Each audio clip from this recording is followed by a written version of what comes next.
Hi hello ನಮಸ್ಕಾರ. ನಾನು ನಿಮ್ಮ ಶ್ರುತಿ. ನಾನಿಲ್ಲಿ ಜೋಳದ ರೊಟ್ಟಿ ಹೇಗೆ ಮಾಡಬೇಕು ಅಂತ ತೋರಿಸ್ಕೊಡ್ತಾ ಇದ್ದೀನಿ ಡಿಫ್ರೆಂಟಾಗಿ.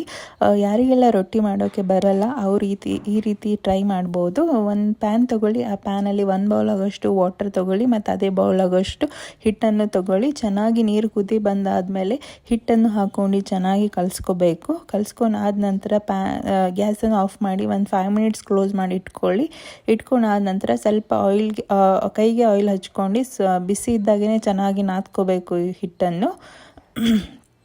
ಚೆನ್ನಾಗಿ ನಾದಾದ್ಮೇಲೆ ಚಿಕ್ಕದಾಗಿ ಉಳ್ಳಿ ತೊಗೊಂಡು ಚಪಾತಿ ಹೇಗೆ ಲಟ್ಸ್ಕೊತೀರಲ್ಲ ಆ ಥರ ಲಟ್ಸ್ಕೊರಿ ಹಿಟ್ಟು ಹಾಕ್ಕೊಂಡು.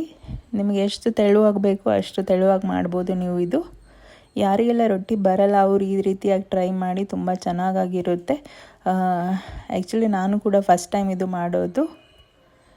ತುಂಬ ಚೆನ್ನಾಗೇ ಬಂದಿತ್ತು ರೊಟ್ಟಿ. ನೀವು ಕೂಡ ಟ್ರೈ ಮಾಡಿ ನೋಡಿ, ತುಂಬ ಚೆನ್ನಾಗಿ ಬಂದಿರುತ್ತೆ. ಆ್ಯಕ್ಚುಲಿ ರೊಟ್ಟಿ ಬಡಿದ್ರೇ ಚೆನ್ನಾಗಿ. ನಾನು ಕೂಡ ಆ ಥರನೇ ಮಾಡೋದು. ಬಟ್ ಇದು ಯಾರಿಗೆಲ್ಲ ರೊಟ್ಟಿ ಮಾಡೋಕ್ಕೆ ಬರಲ್ಲ ಅವ್ರ ಸಲಕ್ಕೆ ಈ ವಿಡಿಯೋ ಮಾಡಿದ್ದು. ನಿಮಗೆ ಈ ವಿಡಿಯೋ ಇಷ್ಟ ಆದರೆ ಪ್ಲೀಸ್ ಲೈಕ್ ಮಾಡಿ, ಸಬ್ಸ್ಕ್ರೈಬ್ ಮಾಡಿ, ಸಪೋರ್ಟ್ ಮಾಡಿ. ನಾನು ನಿಮ್ಮ ಶ್ರುತಿ. ನೀವು ನೋಡ್ಬೋದು ಸೇಮ್ ರೊಟ್ಟಿ ಹೇಗೆ ಸುಟ್ಕೋತೀರಲ್ಲ ಮೇಲೆ ನೀರು ಹಚ್ಕೊಂಡು ಅದೇ ಥರನೇ ಮಾಡಬೇಕು. ಸೇಮ್ ಏನೂ ಡಿಫ್ರೆನ್ಸ್ ಇಲ್ಲ. ಅಷ್ಟೇ ಚಪಾತಿ ಹೇಗೆ ಲಟ್ಸ್ಕೊತೀವಲ್ಲ ಅದು ಒಂದೇ ಚೇಂಜಸ್ ಇದರಲ್ಲಿ. ಪ್ಯಾನಲ್ಲಿ ಚೆನ್ನಾಗಿ ಬಿಸಿ ಮಾಡ್ಕೊಳ್ಳಿ. ಇದು ರೊಟ್ಟಿ ತೆಳಗ ಮೇಲೆ ಚೆನ್ನಾಗಿ ಸುಟ್ಕೋಬೋದು.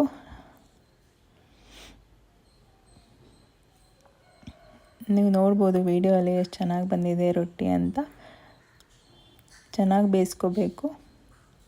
ನಿಮಗೆ ಬೇಕಂದರೆ ತುಪ್ಪ ಕೂಡ ಹಾಕ್ಕೊಂಡು ಬೇಯಿಸ್ಕೋಬೋದು. ನೀವು ಇಲ್ಲಿ ನೋಡ್ಬೋದು ವಿಡಿಯೋಲ್ಲಿ ಎಷ್ಟು ಚೆನ್ನಾಗಿ ಬಂದಿದೆ ರೊಟ್ಟಿ.